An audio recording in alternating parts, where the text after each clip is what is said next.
اعوذ باللہ من الشیطان الرجیم بسم اللہ الرحمن الرحیم۔ میرا جو آج کا اگلا ٹاپک ہے وہ یہی ہے کہ اسلام ہمیں کیا سکھاتا ہے، اسلام ہمیں کس چیز کا درس دیتا ہے۔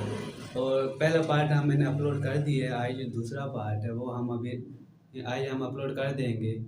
جو یہ ہے کہ ہمارا جو سب سے پہلا آج کی ویڈیو کا سوال ہے وہ یہ ہے کہ حضرت مصطفیٰ صلی اللہ علیہ وسلم کو ماننے کا کیا مطلب ہے، جس کا جواب یہ ہے کہ حضرت مصطفیٰ صلی اللہ علیہ وآلہ وسلم کو ماننے کا مطلب یہ ہے کہ آپ صلی اللہ علیہ وسلم کو اللہ تعالیٰ کا بھیجا ہوا پیغمبر یقین کریں اور اللہ تعالیٰ کے بعد ساری مخلوق آپ صلی اللہ علیہ وسلم کو افضل سمجھے اور آپ صلی اللہ علیہ وسلم سے محبت رکھے اور آپ صلی اللہ علیہ وسلم کے حکموں کی تابعداری کرے۔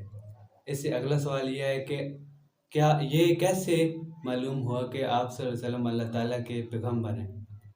اس کا جواب یہ ہے کہ انہوں نے ایسے اچھے کام کیے اور ایسی اچھی باتیں دکھائی اور بتائی جو پیغمبروں کے سوا کوئی اور شخص نہیں دکھا سکتا نہ ہی بتا سکتا ہے۔ اس سے اگلا سوال یہ ہے کہ کیسے معلوم ہوا کہ قرآن مجید شریف اللہ تعالیٰ کی کتاب ہے؟ جس کا جواب یہ ہے کہ حضرت مصطفیٰ صلی اللہ علیہ وآلہ وسلم نے فرمایا کہ یہ قرآن مجید اللہ تعالیٰ کی کتاب ہے، اللہ تعالیٰ نے میرے اوپر نازل کی ہے یعنی اتاری ہے۔ اور اس سے ہمارا جو اگلا سوال ہے وہ یہ ہے کہ قرآن مجید کیا آپ صلی اللہ علیہ وسلم پر ایک دفعہ اترا یا پھر تھوڑا تھوڑا کر کے اترا؟ اس سوال میں یہ پوچھا جا رہا ہے کہ کیا قرآن مجید جو نازل ہوا کیا وہ آپ صلی اللہ علیہ وسلم پر ایک ہی دفعہ 30 پارے نازل ہوئے یا پھر تھوڑے تھوڑے کر کے نازل ہوئے؟ جس کا جواب یہ ہے کہ قرآن مجید تھوڑا تھوڑا نازل ہوا، کبھی ایک آیت نازل ہوتی، کبھی 2 آیات، کبھی ایک صورت، اور جیسی ضرورت پڑتی ایسی اترتا گیا۔ اور اس سے اگلا سوال قرآن مجید کے متعلق یہ ہے کہ قرآن مجید کتنے عرصے میں پورا نازل ہوا؟ قرآن مجید 23 سال میں پورا نازل ہوا۔ اور اس سے اگلا سوال یہ ہے قرآن مجید کیسے نازل ہوئی؟ جس کا جواب یہ ہے کہ حضرت جبرائیل آپ صلی اللہ علیہ وسلم کے پاس آتے اور آپ صلی اللہ علیہ وسلم کو ایک آیت یا ایک سورت سنا دیتے، جو کہ آپ صلی اللہ علیہ وسلم اسے سن کر یاد کر لیتے اور لکھنے والے کو بلا کر لکھوا دیتے۔ اگلا سوال یہ ہے کہ آپ صلی اللہ علیہ وسلم خود کیوں نہیں لکھ لیتے؟ جس کا جواب یہ ہے کہ آپ صلی اللہ علیہ وسلم امی تھے۔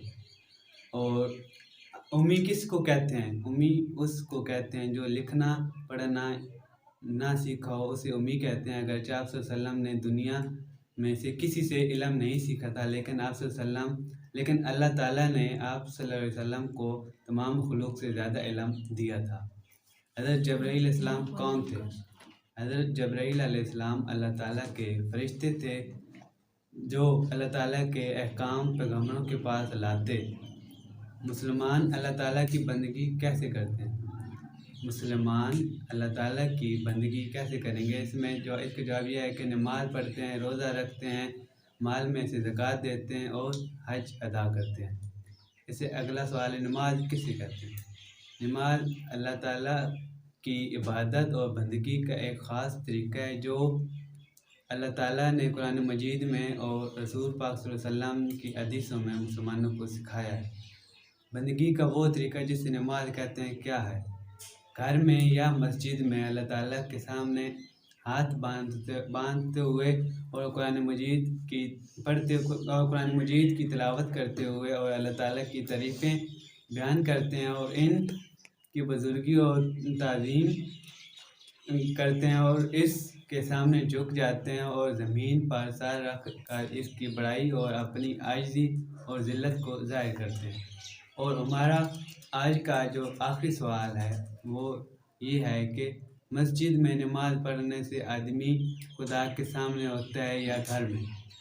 اس کا جواب یہ ہے کہ خدا تعالیٰ ہر جگہ سامنے ہوتا ہے، چاہے مسجد میں نماز پڑھو یا گھر میں پڑھو، لیکن مسجد میں پڑھنے سے زیادہ ثواب ملتا ہے گھر میں پڑھنے کے بجائے۔